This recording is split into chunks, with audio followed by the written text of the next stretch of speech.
Hello, everybody, and welcome to a victory green hour as the Philadelphia Eagles are coming off their most complete game in a year, defeating the New Jersey Giants 28-3. I'm your host, Algero, and as always, I am joined by my co-host, Connor Donald. Connor, it was the easiest win the Eagles have had in a long, long time, a year to be exact. Yeah, it felt good. It looked good, but I am not going to get too overly hyped up. Again, they did what they had to do, but this is good. This is what we want to see them do, because last year they couldn't even do what they had to do against certain matchups, and now they're doing it this year. So I can take these. I can ride with these, and I'm excited. I mean, we came out fairly unscathed from an injury standpoint too, which we haven't really been able to do much. I mean, Mekhi Becton, we'll see. But otherwise, we saw the backups in the fourth quarter. We don't get that privilege often, and we got to see the backups. So that's a nice win in my books. The backups with 10 minutes to go in the fourth quarter. Before we jump into the game, as always, follow us on Twitter at Kelly Green Hour. Follow Connor on Twitter at Connor10. Follow me on Twitter at LJHero54. And follow Eagles Pin Pool Network on Facebook, Twitter, YouTube, Twitch, anywhere at Eagles Pin Pool. And if you're joining us live, let us know in your comments the player of the game, which I think is obvious. Well, I'll just say it now, Saquon Barkley. And kind of the good, the bad, the ugly, what you saw, that you loved, what you saw that you didn't like. And we will definitely discuss it throughout this episode. So the Eagles started off slow. Before you go further, just one last thing. Make sure you check out Eagles Pinpool Network everywhere you listen to podcasts. We are we love our streams, but we are big on the podcasts as well. So go and check them out. Eagles Pinpool Network everywhere you listen to podcasts, Spotify, Apple, Google, or well, it's not Google Podcasts anymore. It's YouTube TV or YouTube, whatever podcast. So make sure you check them out there. And if you can subscribe. And if you can leave a rating, definitely leave a rating. It helps bring more awareness to this awesome Eagles Pinpool Network. Fire away, LJ. As Connor said, follow that along. All right. So the Eagles defeated the Giants 28-3. It wasn't a perfect game. They started off slow, didn't score in the first quarter again. The Eagles, I will say, they might have gotten fortunate that it was Daniel Jones and the Giants. And Daniel Jones is absolute trash, by the way. He is awful. Their offensive line is really bad. Obviously, didn't have their best offensive lineman in Andrew Thomas. Malik Neighbors didn't do much of anything. I know after the game he said, he was open, but Quinyon Mitchell did. Quinyon Mitchell is going to be a stud. I know we say this time and time again, but he continues to go out on the field and prove it over and over and over again. Ever since the Eagles made the change after the bye week from, and I know it's only 2 games from Avant, and it's the Browns and the Giants. Ever since they made the change from Avonte Maddox to Cooper DeJean, man, DeJean's all over the place. DeJean is so good. He's so technically sound. He can tackle. He can cover. He's been great in the slot. And the interesting thing is I think he's probably going to be better as a safety eventually.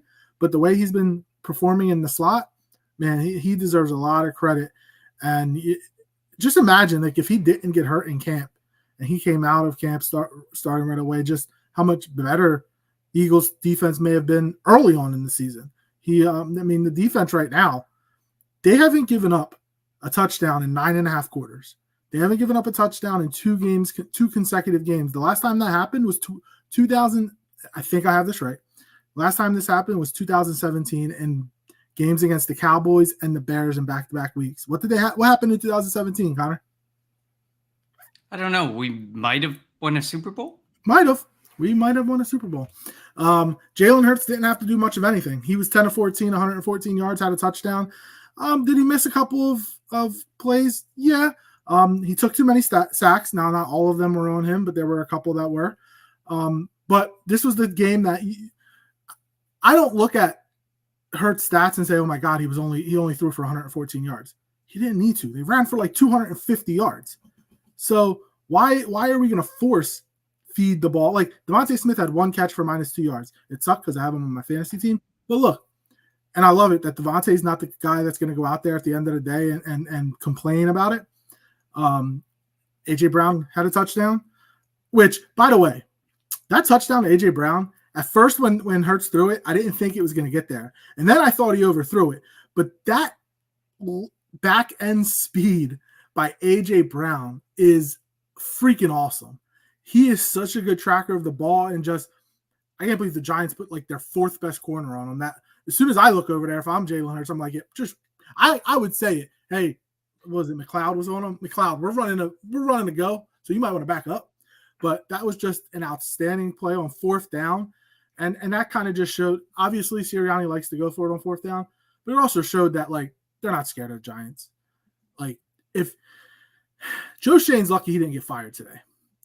Because if you remember watching Hard Knocks, what John Mara said, that he would have the tough time sleeping seeing Saquon in Philly. How do you think he felt after the game? When Saquon was 13 yards from setting a career high. Saquon killed it. Saquon, the first time he touched the ball, remember he lowered his shoulder and put somebody into the ground.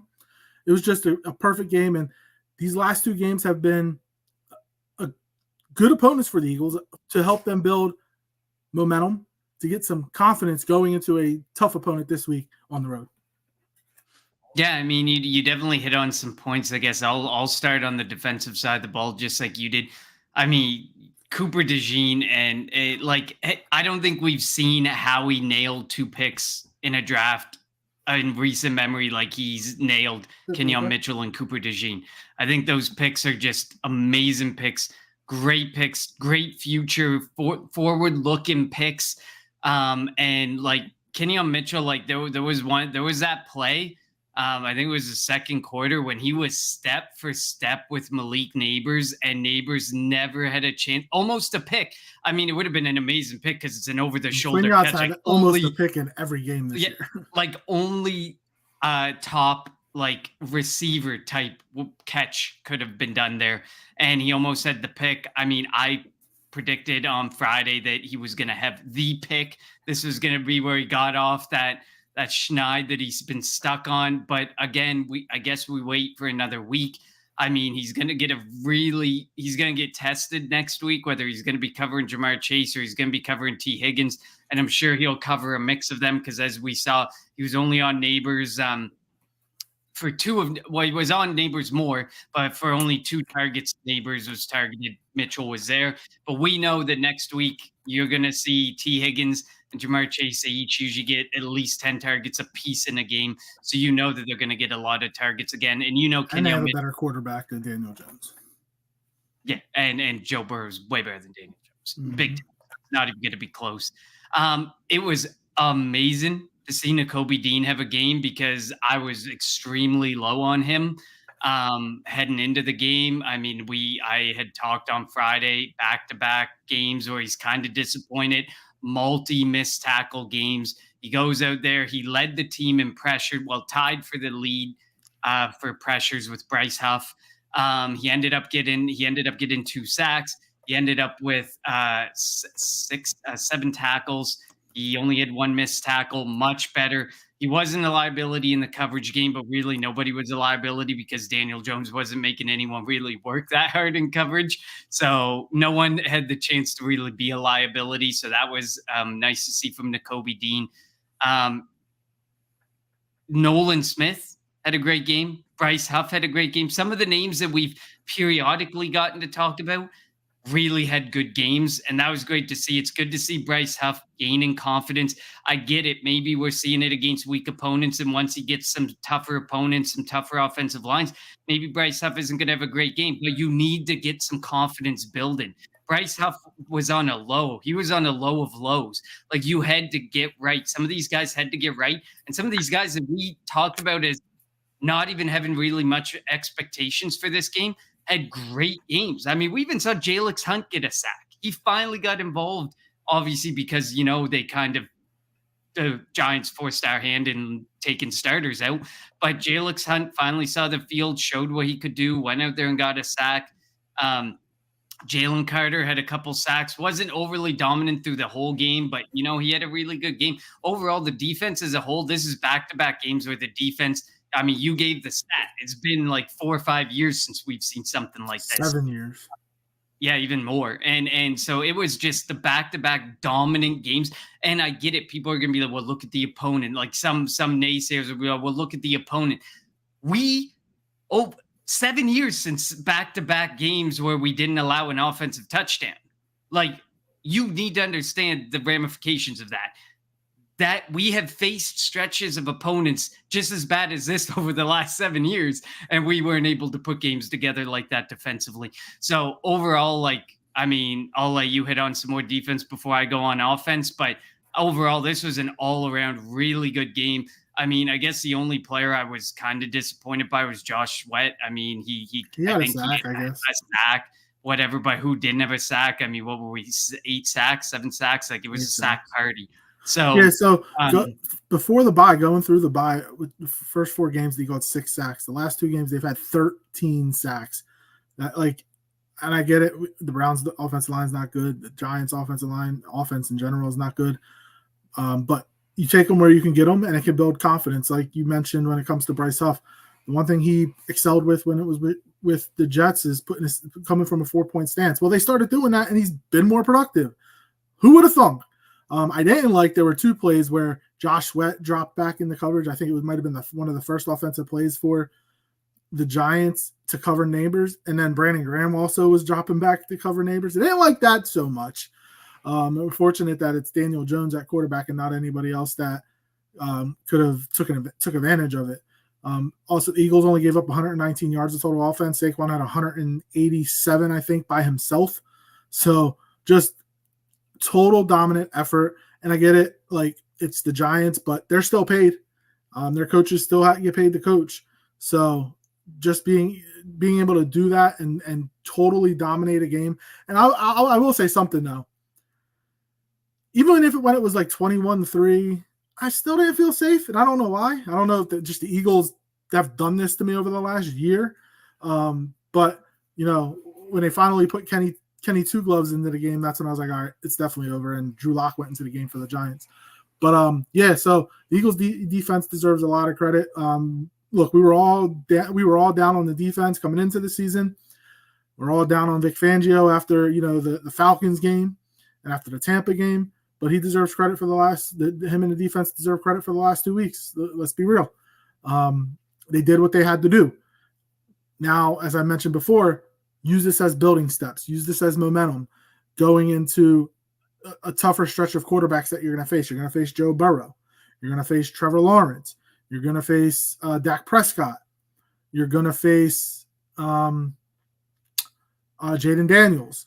You're going to face Lamar. Like you're going to face Matt Stafford. Like you're going to start facing better quarterbacks than Deshaun Watson and Daniel Jones. So use this, and I think getting Sidney Brown back is also going to help because he'll provide some flexibility because he can kind of play that in the box safety type. He showed his range a little bit, almost had a pick.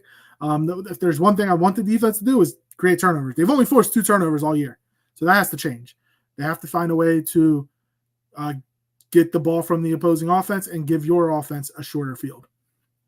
Yeah, I mean that if there was one thing that we left, obviously beyond my kind of continued disappointment in Josh Sweat, if there was one other thing, it's got to be turnovers. Like we know Kenyon Mitchell has been so close to almost having a pick per game pace at this point. If he can just close those hands around that ball that one time, feel that leather in his hands.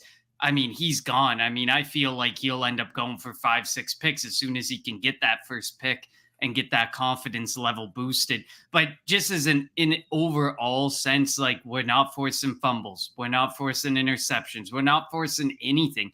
And I understand, the defensive line still trying to get it, still trying to figure things out and get things going.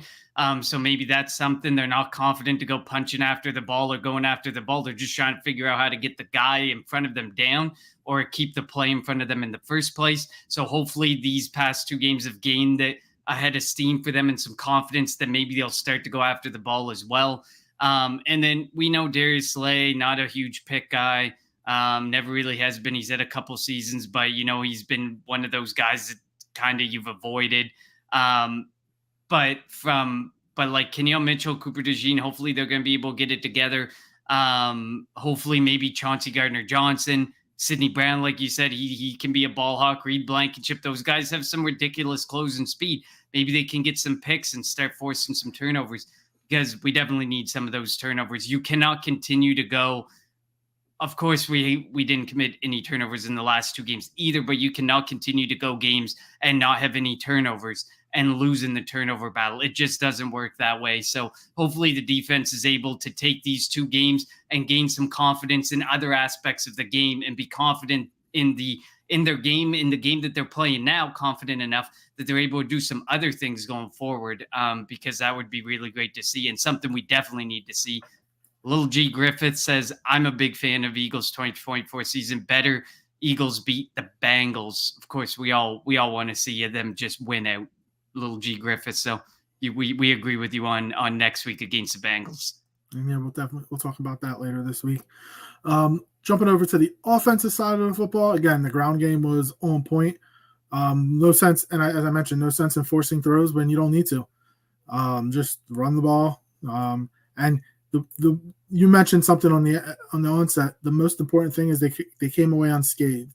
Besides the concussion to Mekhi Becton, everybody's healthy. Darius Slay got a little banged up, but he came back into the game. So that is huge, because we all know what that field can do to people. And they should be good to go going into this Cincinnati game, which got flexed from 4:25 to 1 o'clock. And the Jacksonville game got flexed from Sunday Night Football to a 4:05 game, which I'm fine with. I prefer 1 o'clock games, honestly.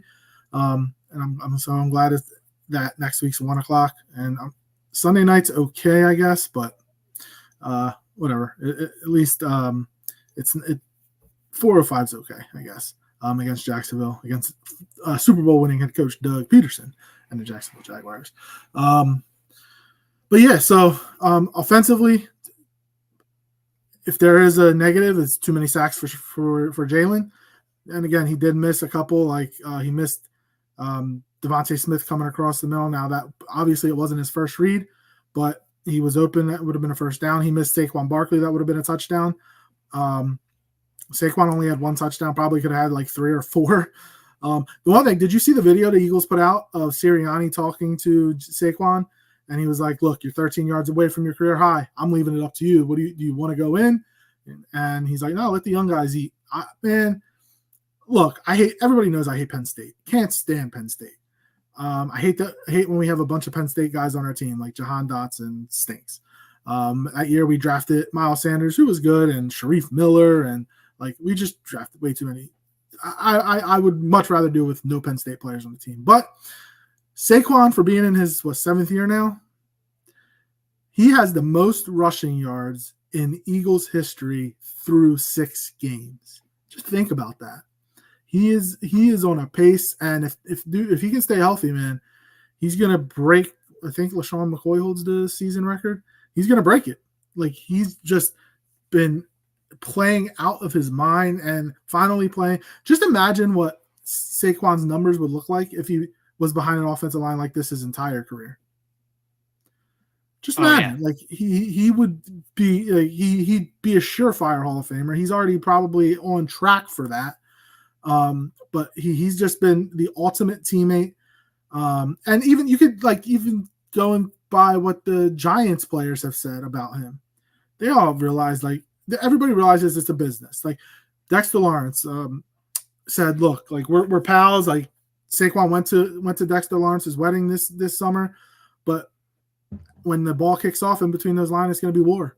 And like obviously that's the mentality for football players, but outside of that, they all love Saquon. At the end of the game, you saw how all the players and coaches went up to Saquon, dapped him up. Like it's just the type of person he is, the type of human being transcends what he is as a player. Yeah, absolutely. I mean, you see like just his willingness to just like he could have a new career high in rushing and he just doesn't care. And on a season where, in some of our past episodes we've talked about people have to set their egos aside, be team players, seeing Saquon Barkley, seeing that video. But you always knew Saquon Barkley was a team player. He was in it for look what he went through in New York for those years. Like you knew that guy was coming with the right mindset, the right mentality, the right everything. And now you just see it even more. It's becoming even more transcendent through everything in his game and through every element of the game. So you love to see that, and obviously we like to continue to see it, because hopefully that rubs off on other people. Because I mean, when we're winning, we're not talking about that stuff, and we're loving it. And right now, you come into that game, you're not really talking about it. You're not really talking about others and their egos, or going on enemies' podcasts or whatever, so on and so forth. That's because we're winning.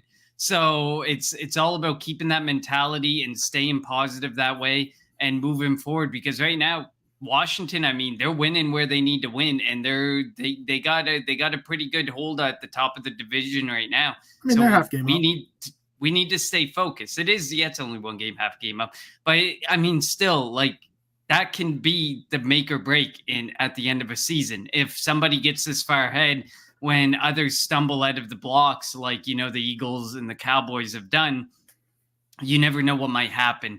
I mean, offensively, I still wasn't thrilled with, and the matchup was tough, and I said it was going to be tough, and it was one of the ones that I was watching. I'm still not thrilled with Cam Jurgens. He still had a tougher go. I mean, Mekhi Becton ended up going out after only. He did have a nice pull though on the 40 or 50 yard run by Saquon. He looked like Kelsey out there. And Cam Jurgens, when you get him out of that element, like out of being just pure center standing there on the line, and he gets out, and you start seeing him move, like they move Jason Kelsey and pull, like they pulled Jason Kelsey. Yes, Cam Jurgens looks like him. He looks great.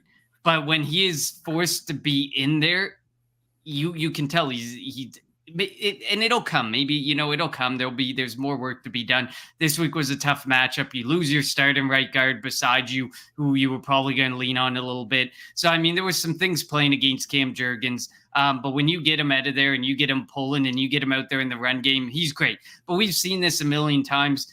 This offensive line is an amazing run blocking offensive line. Always is, always has been. That'll never change. That's just part of the Jeff Stoutland mentality and the offenses that get instilled when any offensive coordinator comes, because they know what they can do with this offensive line. When they're forced to pass block, some of them, that's where some of their weaknesses start to show. And right now, that's something that Cam Jurgens needs to continue to work on. That might have been my one thing that kind of disappointed.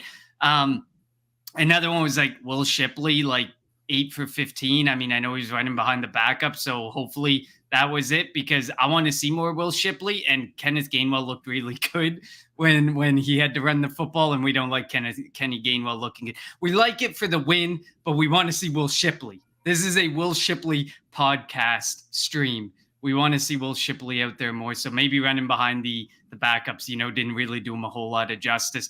But AJ Brown, like, I mean, you leave that game and you're like, that had to be, like, he has to be top 3 in the NFL. Like, it's so hard to even consider arguing it right now. Like, he does, and I know that, like, and he did, like, he was 5 for 5. He doesn't need 10, 12, 15 targets. Some of these guys need this insane amount of targets, and they're able to produce 8, 9 catches. He went 5 for 5 for 89 yards. Like, AJ Brown has just looked so good when healthy, and I mean, he is definitely top. I mean, I right now at this point, I have a hard time saying he's not a top 3 wide receiver in the league. He's outstanding. He's and you can tell how much more comfortable Hurts looks throwing to him, and how much better the offense runs with him. He is, and it's the confidence, and it's the blend of everything. Like like you said at the start of the episode, like the speed once the ball is in his hands. Like, when he's running a route, you're like, he's not that fast. As soon as he takes that ball and turns, he is gone. Like, he is just like a massive running back, and nobody can stop him. He's like a freight train. So, I mean, that's really great. And like you said, I mean, we didn't really get. It's a good thing, this is a game, Dallas Goedert, good game for Dallas Goedert to miss, because we didn't really need the tight end. And then Devontae Smith kind of was whatever. But, I mean, like you said, 10 for 14, 114 yards, 89 of those are receiving yards go to one guy, there's not really much more pie to work with after that. For a guy like Devontae Smith or anything. And like you said, 269 rushing yards. You didn't need these. You didn't need to force throws. You didn't have to do any of that. You were just grounding and pounding and owning it there. And I mean, the Giants defense did decent. Like 28, it could have easily been a lot more than 28. I mean, the again, Eagles left a lot of points on the field. They definitely did. And again, the slow start. Still, no more. The streak continues. No points in the first half. The slow start. The first drive was typical a la Eagles fashion. I mean, they got first down at least. We got first down, but you get like the chunk play, and then you turn to pass, and it just things don't like they just don't know how to take what's being given to them. I think we should have scored in the first. We could have scored in the first. It's just something about the first quarter has us defeated this year. But I mean, this week for sure, like the Bengals, like our defense has been great. I get it, but the Bengals can put points on the board in a hurry.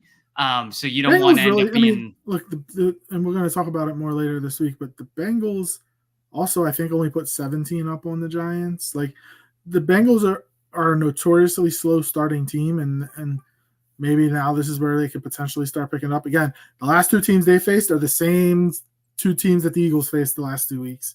So, like they're both. And I know that the Bengals are, I think, a 2.5 point favorite at this right now, 2.5 point favorite. But like it still should be a really good matchup. And again, we'll talk about it later this week. But those weapons that they have, I mean, the Bengals defense can be had. It's just we need consistency, and hopefully the Eagles can score for first quarter. But back to this game. It definitely helps to get out to the early lead. And we saw it. I mean, we did leave the second quarter up 14-3. We went into the half with the 2-score game. And that's something that we talked about on Friday was you needed to get that 2-score lead. And then you may not have to look back. And here we go. We never had to look back once we got that 2-score lead. And it was good to have that 2-score lead because then if mistakes happen or things happen, you leave things on the field. It's not the end of the world. But we've been leaving things on the field, points on the field in situations where we've been on the flip side, where we've been down a score or two, and you can't be doing that. So hopefully some things change in the coming weeks. But I mean, there's not a ton more to dive into offensively because beyond that, like it was an AJ Brown, it was a Saquon Barkley game. And I mean, you could nitpick some of the little things. Like I see people saying, oh, a couple Jalen Hurts misses. I mean, nitpick what you want, 28-3. That's all you got to say. And he hasn't turned the ball over in 2 games. This stature is a win. He hasn't turned the ball over in 2 weeks either. Like one thing we were saying is we want him to protect the football. And while he's been taking sacks, maybe that's his way of protecting the football. He's not putting it in harm's way. So like we can't want one thing and then when he does it, be like, well, you need to do this other thing. Like you can't have your cake and eat it too. So like pick one, pick the other. He's protecting the football. If that means he's going to have to take a sack, while it can be frustrating, let the man live. If the possessions are ending in kicks, that's good. Doesn't matter if it's a punt, doesn't matter if it's a field goal, doesn't matter if it's an extra point.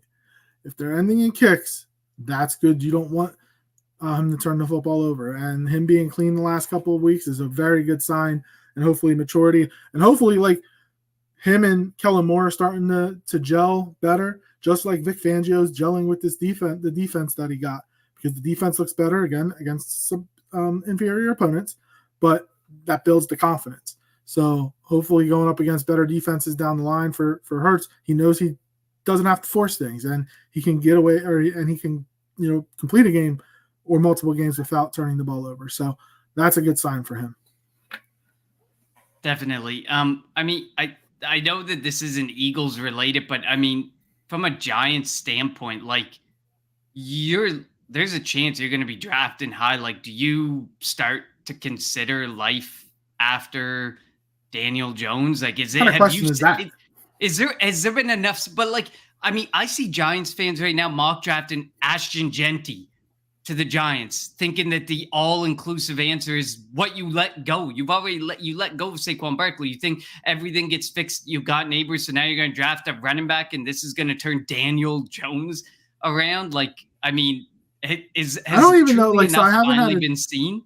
I haven't had a chance to really look deep into what the quarterback class is going to look like. I mean, Shador Sanders, I guess Nussmeier from LSU, Jalen Milroe from Alabama, maybe Quinn Ewers from Texas. I'm just trying to think. I've seen some comments, Dylan and Gabriel. I've seen some comments, and there seems to be some skepticism around it. Like, it almost feels like there's gonna be some reach in. There's gonna be like, almost feels like, what was the class When it there comes to with? quarterbacks, they're always reaching. Teams that need quarterbacks will trade up to draft a quarterback, even if, like, I still think Bo Nix was drafted too high. Now he has a winning record. I think what is he, 4-2 or something. Yeah. But like, I think he got picked 12th. I still think that was high for him. I don't really think he's that great of a quarterback. What almost makes you think back to like the Kenny Pickett was picked one. in the first round. He shouldn't have been picked in the first round. So quarterbacks will always the quarterback position is the most important position in sports. So if you don't have one, you're gonna if you think you found one in the draft, you're gonna move up for him. So I mean, even like the Daniel Jones scenario, like, look how good this defense has been. If you have a half competent quarterback there, like, could that flip the script and have them, like, be 4-3, 5-2? There's a chance that you could. I mean, I get there's other needs. Obviously, the offensive line isn't that good. They got no running game. The receiving game, I mean, I think we've seen enough of Wan'Dale Robinson and Darius Slayton to know that they're just secondary. They're more like third pieces. They're like a Jahan Dotson for the Eagles. They're not people who should be taking on that secondary load of offense. I just thought it was something with visiting after this game, because I mean, like, Daniel Jones is like throwing up dud after barely able to get to 100, 150 passing yards. Like, I feel like it's like because people were thinking of it. Like, I saw a bunch of Giants fans mock drafting Genty, and I'm like, you really think that getting a running back like Genty is going to be the answer? You had a running back to that caliber in Saquon Barkley for 5 years, and you guys, they did nothing. They weren't able to do anything because they had no quarterback. Mm-hmm. Again, there are teams that are gonna, like the Raiders, are gonna need a quarterback. Just trying to think quickly, like going through some of the teams. Like the Raiders, the Giants.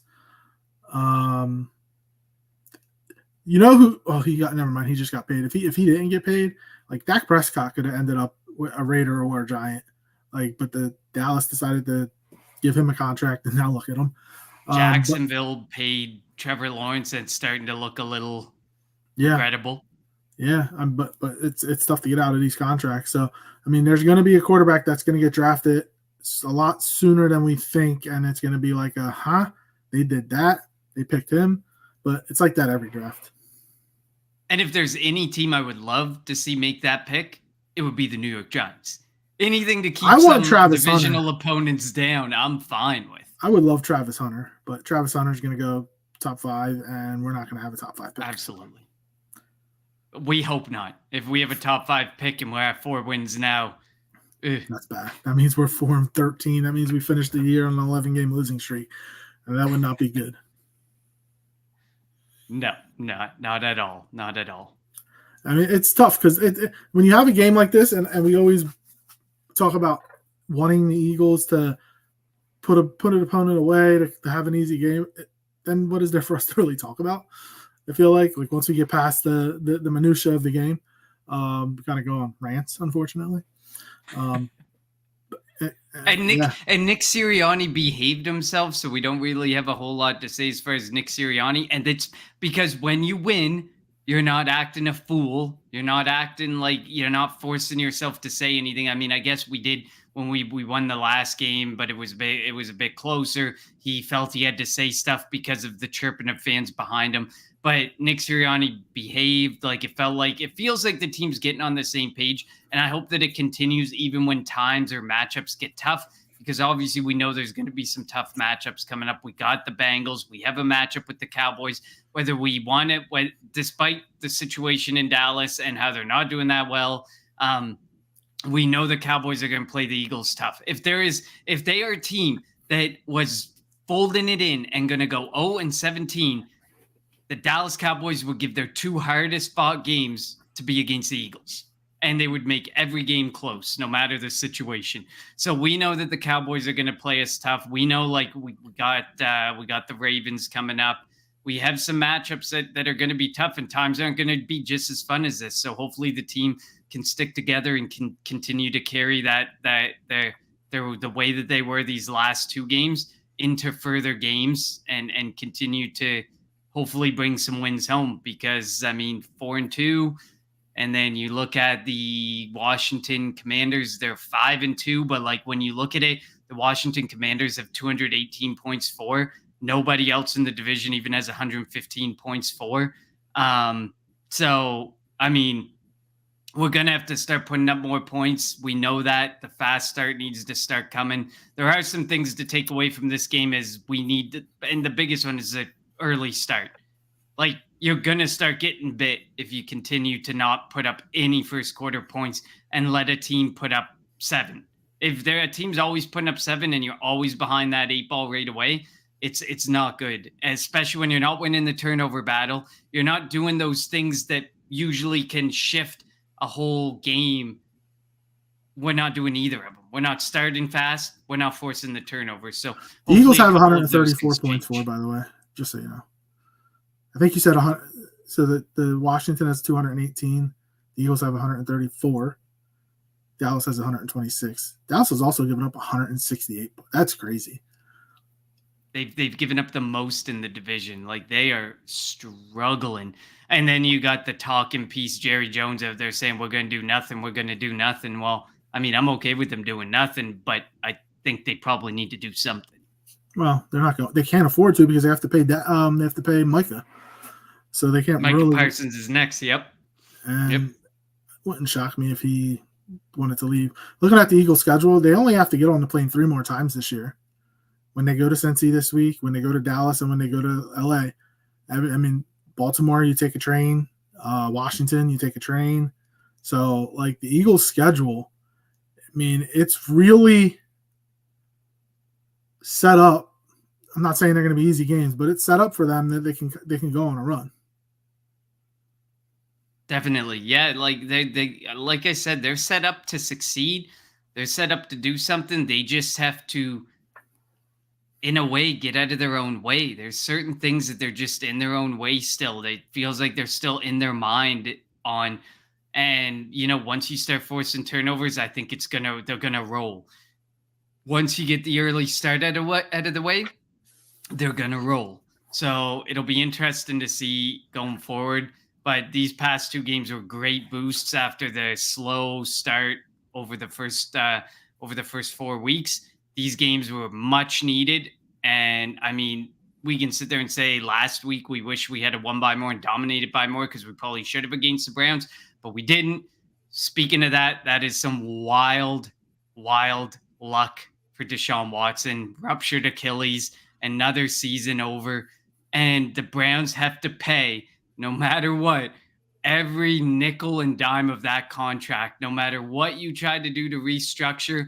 Eventually, every bit of that $240 million contract will be in his pocket at some point. And no one's going to take that. No one's trading for that at this point. The injuries this weekend were bad. I mean, Brandon Ayuk's out for the year. He has an ACL injury. DK Metcalf has an MCL injury. He's going to try to play this week, but he's considered week to week. Jaden Daniels, some bruised ribs. He's considered week to week. So the injury bug is definitely hitting the NFL. We were talking about Quinyon Mitchell earlier. Here's a stat. Eagles rookie cornerback Quinyon Mitchell leads all 28 defensive backs who have been targeted at least 33 times this season in passer rating allowed. And I'm pretty sure if he's not the top, he's top 3 with passes defense because he can't catch the ball. There's a reason why he's a corner, but he's just been outstanding as a rookie. Like I don't know if there's any other defensive rookie that's having a better season than him thus far. I can't think of one off the top of my head. No, I think he should be the clear front runner for defensive rookie of the year. And I mean, at the end of the day, if he's not giving up a ton of yards, if he can't catch the football, as hard as infuriating as it can be from time to time, as long as he's not giving up a lot of yards, as long as he's not giving up touchdowns, I'm okay with it. I'm happy with this. But I would love for him to get his hand on the ball a couple times. Definitely. I thought for sure was going to happen this week. Of course, that was going to be an extremely hard catch to make if he was able to make that one, the throw that was overthrown to Malik Neighbors and that he had his hands on again.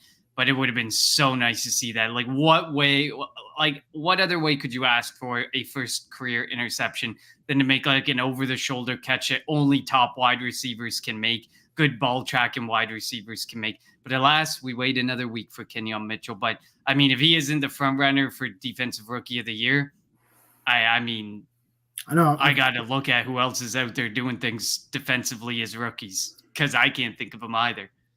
I really can't think of him, but he's been outstanding with the way he has started this year. All right. Well, anything else you want to talk about when it comes to this game? Because no, I mean, I think we hit on it. There's not a whole lot to hate on. I mean, we gave a few things. There's a lot to love. We gave a lot of love, but I mean, onto the Bengals, onto Cincinnati, and I mean. And I do want to point out, like, you know, the flexing of games, I don't think is so much to do with the Eagles as much as it is to do just with the Jaguars are not primetime football. The reality is they're not. Even if they're against the Eagles, while we think that we should be the primetime game, it's just not. The Jaguars are terrible. And then right now, I mean, 4-2, and what are the Bengals? 3-3. Like, that's not a game that should be taking up a prime time slot right now. So if Jaden Daniels doesn't play, they wanted Jaden Daniels versus Caleb Williams, but if Jaden Daniels doesn't play, then Marcus Mariota versus Caleb Williams. I would rather. Maybe you flex us back. You can't now. No, who wouldn't want? I mean, Jalen Hurts and Joe Burrow, I still think can be a good game. I still think this week's going to be a decent game. It's going to be a good game to watch, and it'll be good to see the Eagles get another challenge, because we had those first two games. We had those games back to back that were much easier than me and you had anticipated. We knew they could be that easy, but were the Eagles going to make them look that easy? We weren't 100% sold, but they did. So it'll be good to see them get some competition again and hopefully continue these winning ways in these more confident ways. Yeah, I have no idea which way I'm going on for Friday. It might take me all week to figure this one out. I am. So last week in just straight pick 'em, I went 14-0, and right now I'm 12-0 this week too. So 26 straight picks, and there's 2 Monday night games tonight. I'm hoping I can finish another week 14-0. And I would. Again, I didn't bet any games, which I wish I would have. Like, I bet you I bet next week, and I'm gonna lose all of them. So I did bet Saquon scoring a touchdown and him rushing. I should have did rushing for over 100. That should have been a lock, but I only went 70. Just to be safe. And I won the bet. But yeah. So Saquon being a lock. If you think about it, if there's a player this week, like right now, without diving into the game that I think is gonna have a big game for the Eagles, I would say Devontae Smith. But we'll see what happens.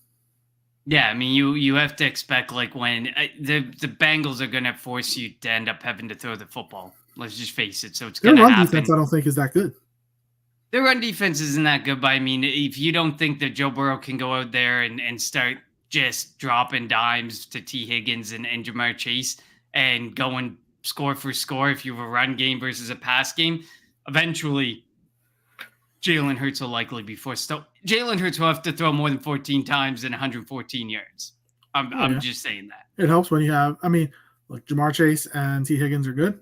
So are A.J. Brown and Devontae Smith. So it could come down to like maybe the outside, like Mike Gesicki and Calcaterra, even though I think Goddard may potentially try to play this week. We haven't heard anything, obviously. They haven't practiced. But it could come down to like the 3rd, 4th, 5th options. Yeah, definitely. I mean, I can't wait for this game. I think it's going to be a good game, and hopefully things continue. Usually whenever we play in Cincinnati, it's a tie, though, so who the hell knows what's going to happen. Oh, wouldn't that just be a killer? When with Washington doing what they're doing in the division right now, and you have a chance, like, if Jane Daniels doesn't play, to, you know, take that half game lead and put it into your back pocket instead. But then you tie a game. Oh, yeah. But the last time we had a tie, which was that two. Were we in 2024, 2020, 2016? No, in 2020. I forget. Whenever it was, we had a tie. It helped the Eagles make the playoffs. So a tie could come in handy as well. I forget the last Definitely. time. Whatever. All right. Well, so the Eagles won 28-3. They're 4-2, half game out of first place in the NFC East, behind the 5-2 Washington Commanders. Still weird to say. The Eagles travel to Cincinnati to face the Bengals this week. Joe Burrow, Jamar Chase, T. Higgins. We'll be back later this week to get you set for that game. We'll also have our unheralded players of the week. Since there are 2 games tonight, we're not going to do that tonight. And we'll have our predictions. And honestly, I have no idea where I'm going with this one yet. I don't know about you, but I don't know where I'm going yet. I have no clue yet. This defense, I think it's the defense. The defense has me thinking, can we really shut down that Joe You're not going to shut Burrow, them down, Jamar but Chase? can you slow them down? But can we slow it enough, and can Hurts put up enough? Like, I'm back to, the struggle I had through the first 4 weeks and why I couldn't have confidence in this team to come out the gate like 4-0 or anything. So I'm stuck in that point too. Like, I'm going to go back and forth all week, watch the injury reports. I mean, the more weapons we have, the better. So, I'm pretty sure like, the Bengals lost their left tackle, if I'm not mistaken. So that should be fun. Be interesting to see. But yeah, if you were to ask me right now, I would say undecided. Yeah, me too. Thank you all for tuning in to the Kelly Green, a Victory Green Hour here on the Kelly Green Hour. As always, follow us on Twitter at Kelly Green Hour. Follow Connor on Twitter at Connor10. Follow me on Twitter at LJHero54. And follow Eagles Pin Pool Network on Twitter, YouTube, Facebook, Twitch, all the podcast places at Eagles Pin Pool. For Connor, I'm LJ. The Eagles are 4-2. We'll be back later this week to get you set up for the Eagles and the Bengals.